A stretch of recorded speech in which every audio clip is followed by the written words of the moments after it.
সালাম আলাইকুম। কুয়েতে আছেন কোন জায়গায় খাবার খাবেন বুঝতে পারছেন না? তো ভিডিওটি সম্পূর্ণ দেখুন, তাহলে বুঝতে পারবেন কোন এরিয়ার খাবার সবচেয়ে বেস্ট হবে, ভালো হবে, আর কোন কোন এরিয়াতে কোন কোন ব্লগ সবকিছু আমি এখানে উল্লেখ করে দিছি। ভিডিওটা সম্পূর্ণ দেখুন, অবশ্যই উপকার পাবেন। অবশ্যই চ্যানেলটা সাবস্ক্রাইব করে রাখবেন, পাশে থাকা বেল আইকনটি অন করে রাখবেন। আসসালামু আলাইকুম। চাচ্ছি তো আসলে কুয়েতে আসলে অনেক বাংলাদেশি বাইরে আসলে খুঁজতেছেন আসলে যে কোন মাতামে কোন রেস্টুরেন্টে আসলে মানে খাবার ভালো, মানে ভালো সার্ভিস পাবেন আপনারা। তো অনেকে আসলে খোঁজাখুঁজি করেন বা অনেকে বন্ধু বান্ধব মানে বিভিন্ন লোকজন নিয়ে বা পাড়াপড়শি বা বিভিন্ন যে বাজার আছে বা আত্মীয় স্বজন নিয়ে আপনারা খেতে চান, মানে হোটেল আর কি, ওরকম রেস্টুরেন্ট না, হাই কোয়ালিটির রেস্টুরেন্ট না, হোটেল। বেশিরভাগ আমাদের কুয়েতে বাংলাদেশি যে হোটেলগুলো আছে খাওয়ার জন্য ওগুলো আসলে বিখ্যাত। তো আমরা আসলে যেসব মানে বিশেষ করে আমি আর কি, আমি আমার বাজার বা বন্ধু বান্ধব বা বিভিন্ন লোকজন যা আশেপাশে যারা আছে তাদেরকে নিয়ে যে মাতামগুলোতে খাওয়ার জন্য যাই, সেটা হচ্ছে ফার্স্ট অফ অল আমি যেহেতু ফরেনিয়াতে থাকি, তো ফরেনিয়ার ভিতরে ফার্স্ট অফ অল আমি অবশ্যই 1 নম্বরে রাখবো আপনার 4 নম্বর ব্লক ফাতেমা হোটেল। ঠিক আছে, ফাতেমা হোটেল খাওয়া সার্ভিস পরিবেশ খুবই সুন্দর। তবে যারা একটু গাড়ি ট্যাক্সি ড্রাইভার বাইরে আছেন বা বিভিন্ন যে গাড়ি নিয়ে চলাচল করেন, মানে ড্রাইভার ভাই যারা আছেন তাদের জন্য একটু পার্কিংয়ের সমস্যা হতে পারে। তবে আপনারা প্রথমে যে ঢোকার সময় যে ম্যাঙ্গো মার্কেট আছে, ম্যাঙ্গো মার্কেটের সাথে বিশাল বড় একটা পার্কিং আছে, চাইলে ওখানে পার্কিং করতে পারেন। তবে হ্যাঁ, মাতামের সামনে পার্কিং পাবেন, তবে মানে একটু কম আর কি, পার্কিং একটু সমস্যা। ঠিক আছে, তো সেকেন্ড আমি রাখবো ফরনিয়া ব্লক 5।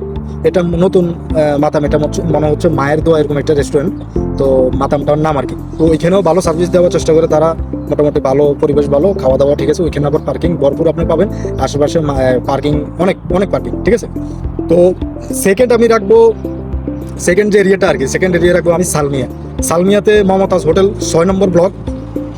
ওই হোটেলের খাওয়াটা খুবই ভালো, খুবই ভালো। ফরমিয়া থেকে আমি মনে করি ওই হোটেলটা, এই সালমিয়া যে হোটেল মাতামটা আছে ওটা খুব ভালো। ওইখানে খাওয়া দাওয়া মানে পরিবেশ, মানে খাওয়ার যে মানে যে আইটেমগুলো, বিভিন্ন আইটেম থাকে, প্লাস খাওয়ার মানে টেস্ট খুব ভালো। ঠিক আছে, তারপরে সালমিয়ার ভিতরে আরেকটা আছে ব্লক নম্বর 10, ওই হোটেলটার নাম আমি কি জানি না, তবে হোটেলটার খাওয়া খুব ভালো, ব্লক 10।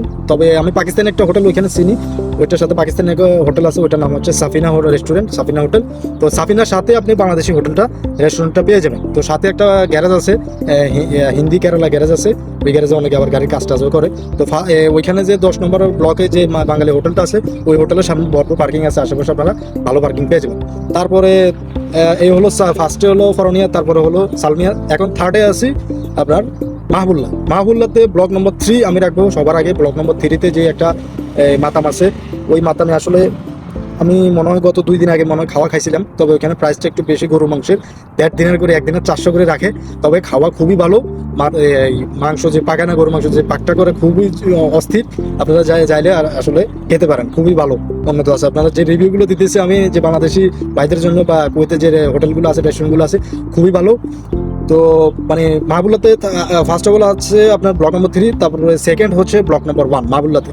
ওই ব্লক নম্বর 1-এ ওই যে মাতাম, যে একসাথে দুইটা আছে বাংলাদেশি মাতাম, একটা হচ্ছে আপনার মাতামের নাম হচ্ছে বিরিয়ানি হাউস, আরেকটা মাতামের নাম হচ্ছে, আচ্ছা মাতামটার নাম আমি ভুলে গেছি, তবে ব্লক 1-এ আপনারা গেলে পেয়ে যাবেন। ঠিক আছে, তো এই আর কি আসলে আজকের ভিডিওটা মেক করা হলো। আপনারা কুয়েতে অনেকে আসলে খাওয়ার জন্য ভালো রেস্টুরেন্ট ঢোকেন, অনেকে হয়তো জানা না, যারা পাম্পে ক্লিনিং কাজে, বিভিন্ন হসপিটালে ক্লিনিকে বা ইয়েতে কাজ করেন, তারা আসলে যেতে পারে না, সময় পান না, ভালো রেস্টুরেন্ট সিলেকশন করতে পারে না। তো তাদের জন্য ইনফরমেশনগুলো দেওয়া।